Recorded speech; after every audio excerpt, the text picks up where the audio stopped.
Welcome back to the Justice Pro podcast, everybody. Today we're doing a deep dive into a topic that's really kind of got people talking. It really has. And especially, I think, for advocacy attorneys. Yes. We're going to be talking about H.R. 32, No Bailout for Sanctuary Cities Act. Right. And we're looking at an article on the Justice Pro Network. Right.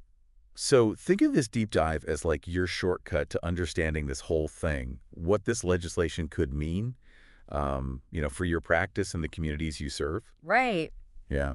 You know what's interesting about HR 72 is it kind of goes beyond just the immigration debate, Right. This bill has the potential to really create a ripple effect. And it could even impact funding for programs that, we all rely on, even seemingly unrelated ones. Yeah, absolutely. The article really highlights that, this isn't just about undocumented immigrants. Right. We're talking about potential cuts to, even things like the National School Lunch Program. Right. Yep. Disaster relief funds. Yeah. Things that affect everybody in a community. Yes, absolutely. And, the potential consequences, they are pretty alarming.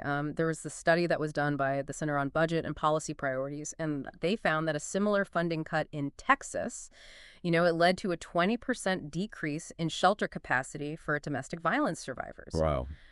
That's a lot. And it left, hundreds of people, vulnerable individuals, without support.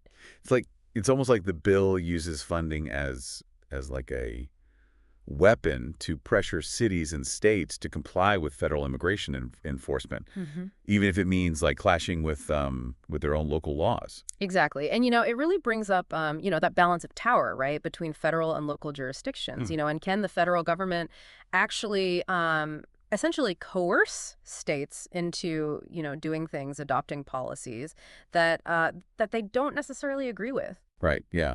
So legally speaking, are there any grounds to actually challenge H.R. 32? I know the article mentions some Supreme Court precedents. Yeah, absolutely. The Supreme Court has, weighed in on this before. Yeah. And, cases like NFIB versus Sebelius, Right. it established that the government can't just strong-arm states, Right. into doing, into doing their bidding by threatening to withhold that essential funding. Right. And so H.R. 32 seems to be kind of Yeah. walking that line very closely. Yeah, that's fascinating. So this precedent could actually be used to kind of build a case against H.R. 32, right? Exactly. By really highlighting how that funding, is being used as that tool, advocacy attorneys could potentially have a very strong legal challenge against the legislation. I see, yeah. Now, let's talk about the term sanctuary jurisdiction. Right. Because the article points out that, the definition within H.R. 32 is so broad, and it's almost like worryingly so. It is, and that's a major concern. It is such a broad term, and it could be open to a lot of interpretations and even, potential abuse. Right. You could have a city that's just following existing state laws, Right. that limit information sharing with ICE, and then suddenly they're labeled, a sanctuary jurisdiction under this bill. Right, and then that puts them at risk of losing that funding. Exactly. That critical federal funding. Can you give us like a concrete example Sure. of what that might look like? It's seemingly ordinary policy that could be misconstrued as a sanctuary policy under this legislation. Sure. So imagine a city, that has a policy that prevents police officers from asking about a person's immigration status during routine traffic stops. Okay. Which is a very common sense policy in a lot of places. Right. Aimed at building trust, with immigrant communities and, encouraging cooperation with law enforcement. But under H.R. 32, this could very easily be interpreted as hindering federal immigration enforcement. Right. And therefore, it could be labeled a sanctuary policy and put that federal funding at risk. So that really highlights the potential for H.R. 32 to like really be applied in a way that undermines local control. Exactly. And the ability of cities to like make policies that reflect their own community. Exactly. Their values and their priorities. Exactly. And the fallout from that could be pretty significant. Right. We could see, an increase in things like homelessness, Yeah. public health crises as, Yeah. those services start to, get defunded. And we could also see, a deepening of existing inequalities, Exactly. Right. within those communities. And I imagine this also has a chilling effect on local governments, making them kind of hesitant to enact policies that might, that might be perceived as sanctuary policies, Yeah. even if they're, even if they're good for their communities. Absolutely. It really creates this climate of fear, right? And uncertainty, where they're constantly kind of looking over their shoulder, worried about losing, vital funding. Right. And, it can really stifle innovation, and prevent them from implementing these policies that could actually improve public safety and community well-being. Yeah. The article also brought up another, I thought, a really critical point, and that's the impact of H.R. 32 on community trust, Yes. particularly like the relationship between immigrant communities and local law enforcement. Yes. It seems like this bill could really, undo a lot of the progress that's been made in building those relationships. Yeah, and this is where it gets really, complex, right? Because many sanctuary policies are actually designed to foster, a sense of security within those communities and encourage them to report crimes without, that fear of deportation, Right. which is so essential for public safety. Right. If someone's afraid to report a crime because they're afraid of of being reported to ICE. Right. It creates a dangerous situation for everybody. Exactly. Not just the immigrant community. Exactly. It allows crime to go unchecked. Yes. And it makes it harder for law enforcement to really do their job effectively. Exactly. And that's why, the potential impact of H.R. 32 on community trust is so concerning, because it really could create this ripple effect, right? Right, yeah. That undermines public safety. Right. And ultimately makes everyone less safe. I remember reading about a case in California where a woman was really hesitant to report domestic violence because she was undocumented. Right. And was afraid of being deported. Yes. Thankfully, she eventually reached out to a local organization. Yeah. That assured her they wouldn't report her to IC. Right. And she was able to get the help she needed, and her abuser was apprehended. That's such a perfect example of how building that trust with these communities can have a really direct impact on public safety. Right. Right? Because it enables people to come forward, report those crimes, which ultimately benefits everybody. Right. But HR 32, threatens to dismantle that. Right. And it creates those barriers to cooperation, which could potentially lead to an increase in unreported crimes and a less safe, environment for everyone. Yeah, it's a point that I think is often overlooked in these debates. It is. We tend to just focus on, the consequences for undocumented immigrants. But the reality is that policies like HR 32 can impact, entire communities. Right. And their sense of security. Absolutely. And that's why it's so important for, advocacy attorneys to really understand, the full scope of this issue and be prepared to, to advocate for their clients and their communities. Absolutely, yeah. But it's also important to, to acknowledge that there are, differing viewpoints on this. Of course. Proponents of HR 32, they argue that it's necessary, to ensure that cooperation, between those local and federal law enforcement agencies and prevent those dangerous criminals from being released, back into communities. Yeah. And they believe that those sanctuary policies hinder these efforts and compromise public safety. Right. So there's a belief that stricter enforcement measures and this increased funding, are key to to maintaining order and security. Yes. Yeah. That's one perspective. Yeah. However, opponents argue that this approach is not only inhumane, but it's also ineffective. Right. And they point to studies showing that immigrants actually commit crimes at a lower rates than native-born citizens.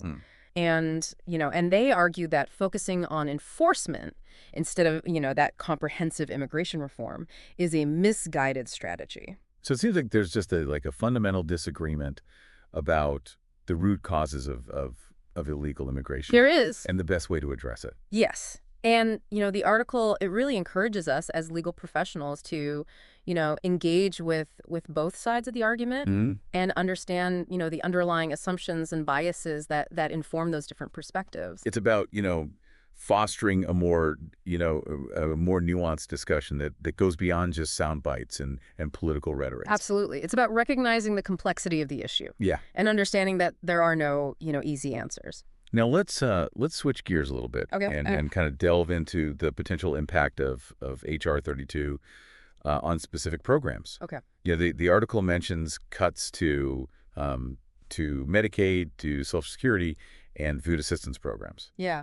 To accommodate this increase in immigration enforcement spending. That's right. And that raises ethical concerns Yeah. about, diverting funds from these essential social safety net programs to support, this enforcement heavy approach to immigration. Right. It seems counterintuitive to cut funding for programs that help vulnerable populations Yeah. while simultaneously targeting undocumented immigrants. Right. Many of whom rely on those same programs. Exactly. And it creates this vicious cycle where the most vulnerable segments of society are, pitted against each other, Right. competing for, dwindling resources. Mm. And, the article argues that this approach, further marginalizes those already disadvantaged communities and exacerbates those existing inequalities. And how does this reallocation of funds, Mm-hmm. how does this connect to the legal arguments against HR 32? So remember our discussion earlier about coercive federal funding? Right. So if the federal government withholds funds for these programs, like Medicaid or food assistance, as a way to pressure states into complying with HR 32's, mandates, that could actually strengthen the legal challenges based on, that precedent set by cases like NFIB versus Sebelius. So it's kind of like it underscores how these budgetary decisions aren't, they're not just, they're not isolated. They're not. They're connected. Right. They're all pieces of a bigger picture. Right. Exactly. The article really encourages advocacy attorneys to view these funding cuts not as, separate issues, but as, as parts, Mhm. of that broader immigration enforcement strategy. This holistic view Yeah. allows us to kind of see the ripple effects, of policies like HR 32 Yes. and understand how seemingly disparate issues are all connected. Yes. What the specific strategies can advocacy attorneys employ Sure. to kind of mitigate the potential harm, caused by HR 32? So one approach is to really leverage those existing legal precedents Okay. to challenge the constitutionality of the law. Okay. And cases like, again, NFIB versus Sebelius, they provide, a framework for arguing that the federal government cannot, coerce these states into adopting these policies, Yeah. that they wouldn't otherwise choose by threatening to withhold that essential funding. So using legal precedent to highlight the potential overreach of federal power here, could be a really powerful tool. It could be. What other strategies can we use? So another strategy is to build those coalitions, Okay. right? With community organizations, with advocacy groups, with other stakeholders, who are also concerned about the impact. Strengthen numbers, right? Exactly. Collective action. Collective action, Yeah, can be it's- really powerful. It can be a very powerful force for change. And what about engaging with elected officials? Can that be effective? Absolutely. Yeah. Contacting your congressional representatives, attending town hall meetings, Yeah. organizing letter writing campaigns, Right. all of that can help raise awareness about the issue and put pressure on those lawmakers to really reconsider, their support. So it's not just about legal battles in the courtroom. It's not. It's about using our voices and our collective power to kind of Yes. influence the political process. Yeah. And advocate for the policies that we believe in. Absolutely. Advocacy is a multifaceted endeavor, right? Yeah. It requires a combination of that legal expertise, the strategic planning, community engagement, and that political action. And resources like the Justice Pro Network can help. They can. They can provide invaluable support Absolutely. to advocacy attorneys who are navigating these complex challenges. Absolutely. The Justice Pro Network offers those expert-curated case studies, actionable marketing strategies, exclusive resources, tailored specifically for advocacy attorneys. So for our listeners who are advocacy attorneys, Yes. we highly recommend checking out the Justice Pro Network website. Yes. For more information and resources on HR 32 Yeah. and any other issues that might be affecting your practice, the communities that you serve. It's a very valuable tool. Yeah. For staying informed, staying connected, and feeling empowered to make a difference. This deep dive has really shed light on these multifaceted challenges that are posed by HR 32. It has. From its potential to really disrupt funding. For essential community services to eroding trust, between immigrant communities and law enforcement, and then to potentially even reshaping immigration policy in this country. In our final segment, we're going to wrap up this discussion and leave you with some, some key takeaways and a call to action. Welcome back to the Justice Pro podcast. As promised, we're going to be diving even deeper into the intricacies of HR 32, the No Bailout for Sanctuary Cities Act. In the last segment, we talked about how this bill could impact, funding for essential programs and undermine community trust. Now, let's kind of zoom out a little bit and look at the historical context of immigration enforcement funding to kind of understand how we even got to this point. It's really crucial to understand that the proposed budget for immigration and border enforcement is a staggering $175 billion. Wow. That's 5 times the previously authorized budget for Customs and Border Protection and immigration and customs enforcement combined. Wow. That's huge. Is that typical of historical trends? Not quite. Since the Department of Homeland Security was established in 2003, Congress has approved approximately $409 billion for immigration enforcement. This proposed increase represents a 43% boost in just a single legislative session. Wow. So this isn't just a slight adjustment. This is a massive shift in priorities. Yes. What does this signal about the direction of immigration policy? It indicates a clear focus towards enforcement and deportation. That expanded use of detention facilities, it could lead to more families being separated, more people losing their jobs due to that fear of workplace raids, and just, widespread anxiety within those communities. Yeah, that paints a pretty bleak picture. It seems like the human cost of this policy shift is being completely overlooked. Yeah, precisely. And the article really underscores the importance of, of connecting these policy discussions to those human stories that they impact, right? Because it's very easy to get lost in these abstract arguments, about funding and enforcement. But, right. We can't forget that we're talking about real people's lives here. You're right. We need to remember the families, the children, the individuals just trying to build, better lives for themselves. Their stories need to be heard. They do. However, it's also important to consider, different perspectives. Right. Are there any counter arguments regarding the increased funding for immigration enforcement? Of course. Proponents of HR 32 argue that this funding increase is necessary, right, to secure our borders, to deter illegal immigration, and to protect national security. And they contend that those sanctuary policies that we've been talking about actually hinder, these efforts by shielding, criminals from detection and deportation. So there's a belief that stricter enforcement measures and this funding are essential for maintaining order and security. That's one perspective, yes. Okay. However, opponents argue that this approach is not only inhumane, but it's ineffective. Right. And they point to studies showing that immigrants actually commit crimes at lower rates than native-born citizens. Okay. And argue that, that focus on enforcement instead of comprehensive immigration reform is really a misguided strategy. So it seems like there's a fundamental disagreement about the root causes of illegal immigration. There is. And the best way to kind of address them. And the best way to address them, yes. And again, the article really encourages us as legal professionals to engage with both sides of that argument. Right. Right, and try to understand the underlying assumptions and biases that inform those different perspectives. It's about, it's about fostering a nuanced discussion that goes beyond, sound bites Right. and political rhetoric. Yes, absolutely. Okay. Now let's switch gears a little bit and talk about the potential impact of HR 32 on specific programs. Okay. The article mentions cuts to, Medicaid, Social Security, and even food assistance programs, Right. to kind of accommodate this increase in immigration enforcement spending.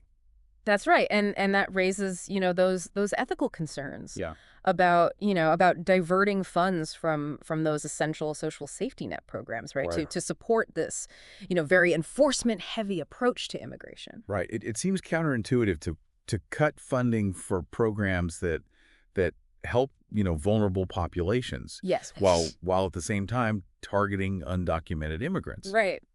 Many of whom rely on those same programs. Exactly. And it creates, a vicious cycle where the most vulnerable segments of society are pitted against each other, Right. competing for dwindling resources. Right. And the article really argues that this approach, further marginalizes those already disadvantaged communities and exacerbates those existing inequalities. And how does this potential reallocation of funds connect to the legal arguments against HR 32? Well, remember our discussion earlier about coercive federal funding, Yeah. right? So if the federal government withholds funds for, programs like Medicaid or food assistance as a way to pressure states into complying with HR 32's mandates, Right. that could strengthen the legal challenges based on that precedent set by cases like NFIB versus Sebelius. Right. So it underscores how these budgetary decisions aren't, they're not just isolated events. They're all these interconnected pieces of this larger puzzle. Exactly. The article really encourages, those advocacy attorneys to view these funding cuts not as separate issues, Really? but as parts of that broader immigration enforcement strategy. So this holistic view allows us to kind of see the ripple effects, Yes. of policies like HR 32 and understand how seemingly disparate issues are connected. Yes. What specific strategies can advocacy attorneys employ to kind of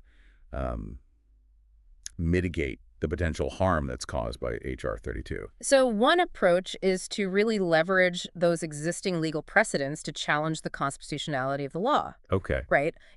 And cases like, again, NFIB versus Sebelius provide that framework for arguing that the federal government can't coerce states into adopting policies that they wouldn't otherwise choose by threatening to withhold that essential funding. So using legal precedent to highlight that potential overreach of federal power, Yes. could be really powerful. Well, it could be a powerful tool, yes. What other strategies are there? So another strategy is to build coalitions with community organizations, advocacy groups, other stakeholders, who share those concerns about the impact. Strength in numbers. Exactly. Yeah. Collective action can be really powerful. Collective action can be a powerful force for change. And what about engaging with elected officials? Absolutely. Can that be effective? Contacting your congressional representatives, attending those town hall meetings, organizing letter writing campaigns. Yeah.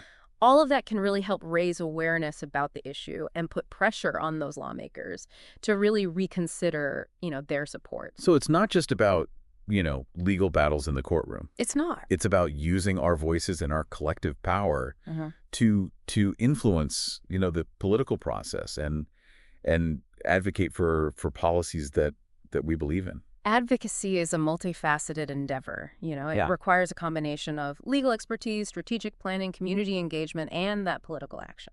And resources like the Justice Pro Network can really provide a lot of support. Absolutely. The Justice Pro Network offers those expert curated case studies, actionable marketing strategies, exclusive resources tailored specifically for advocacy attorneys. So for our listeners who are advocacy attorneys, we highly recommend checking out the Justice Pro Network website, for more information, resources on HR 32, and other issues that might affect your practice and the communities that you serve. It's a very valuable tool for staying informed, staying connected, and feeling empowered to make a difference. Welcome back to the Justice Pro podcast. We've spent this episode really kind of digging into HR 32, the No Bailout for Sanctuary Cities Act, exploring how it could impact funding for, these important community services, and how it could really damage that trust between immigrant communities and law enforcement. Absolutely. And really it could even change, immigration policy across the country. It really could. So as we wrap up this deep dive, what are like the key takeaways you want our listeners to really remember? What's that core message you're hoping they walk away with? The biggest thing to remember is that HR 32, it's not just this abstract policy debate, right? Yeah. It has the potential to really impact real people's lives. Right. Yeah. Real families. Yeah. And the well-being of whole communities. Mhm. And as advocacy attorneys, we have a responsibility to be informed about this issue, Yeah. to really engage with it and to advocate for our clients. Right. And, and for the values of justice and equality that we uphold. You've emphasized the importance of understanding like both sides of this argument, Yeah. even really engaging with perspectives that we might disagree with. Why is that so crucial in this particular case? I think it's really easy to get caught up in our own, convictions, Yeah. especially when we're talking about something like immigration, which Right. is so emotionally charged. Right. But to really be effective advocates for change, we need to try to understand those opposing arguments Yeah. and the motivations behind them, Yeah. and even the fears that they might stem from. Only then can we really have, a productive dialogue Yeah. and try to work toward solutions that address the concerns of all the different stakeholders. So it's about building bridges. Yes. It's not just about, winning these arguments. It's Right. about fostering understanding and really finding common ground. Yes. Even when we disagree. Absolutely. And that requires, empathy, Right. active listening, Right. a willingness to step outside of our own echo chambers. Yeah. It's about recognizing that even those who support HR 32, they might be driven by genuine concerns. Right. Even if we don't agree with their approach. Right. Right. You've also talked about the importance of connecting these policy discussions to the human stories. Yes. That they impact. Can you talk about that a little bit more? Like, why is that connection so important? Because policy debates can often become very abstract. Right. And very detached from the lived experiences of those who are affected by those policies, right? Right, yeah. So, when we talk about funding cuts, for instance, Yeah. it's easy to just get lost in the numbers, Yeah. But those numbers actually represent, real people. Right. They represent families that are struggling to, put food on the table, Mm-hmm. seniors who, rely on healthcare programs, Yeah. children who depend on, on those school lunch programs for their daily nutrition. Right. And by bringing those human stories, to the forefront, Yeah. we make the impact of these policies more more tangible, Yeah. more relatable, Yeah. and ultimately more compelling. It's about reminding ourselves and reminding others that policy decisions have, these real world consequences. Yes. That extend far beyond, just spreadsheets and legislative chambers. Absolutely. It's about, humanizing the debate. Yeah. Right. And grounding it in the lived experiences of those who are, the most vulnerable. Right. And the most likely to be affected by these policy shifts. So for our listeners out there, who are maybe feeling overwhelmed by all of this or unsure about how to, even get involved. Yeah. What's your advice to them? Like what are some things they can, concretely do to make a difference? Well, first and foremost, stay informed. Yeah. Resources like the Justice Pro Network, Right. they provide such such excellent information and analysis on HR 32 and other relevant legal, developments. Connect with those other advocacy organizations Right. that are working on this issue. Yeah. Attend those community meetings. Right. Engage in online discussions and just really educate yourself Yeah. on the different perspectives that are surrounding, this very complex topic. Yeah. Right. Knowledge is power, and the more we understand Absolutely. the intricacies of this, Yeah. the the better equipped we are Yes. to really advocate for those effective solutions. Exactly. And don't underestimate the power of your voice. Right. Right. Contact your your elected officials. Write those letters to the editor. Share your concerns, with friends, with family. Yeah. The more people who are, aware of these potential consequences of HR 32, Right. the greater the chance of really influencing those policy decisions. Yeah. And protecting the well-being of our communities. It's about channeling our passion into action. Yes. Using our voices. Yes. Our collective power to really advocate for change. And remember, advocacy, it isn't always about these grand gestures or these sweeping victories, right? Yeah. Sometimes it's about those small acts of kindness, offering support to those in need. Yeah. And standing up, for what's right, even when it's difficult. Yeah.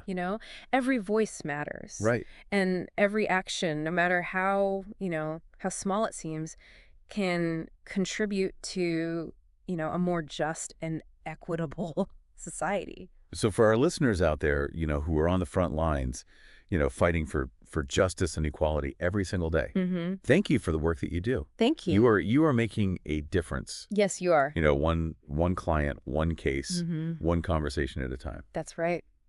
And for those who are, feeling inspired to maybe get more involved, we really encourage you to reach out to the Justice Pro Network. Yes. Connect with those other advocacy organizations. Yes. And just lend your voice to this really crucial conversation. Together we can create a world where policies are grounded in compassion. Yeah. Where communities are safe and inclusive, and where everyone has that opportunity to thrive. Yeah. Regardless of their immigration status. Thank you for joining us on this deep dive into HR 32. Yes, thank you. We hope this conversation has been informative, thought-provoking, and empowering. Yes. Until next time, keep up the good fight. Yes. Keep advocating for justice. And keep making a difference. Absolutely. In the lives of those you serve.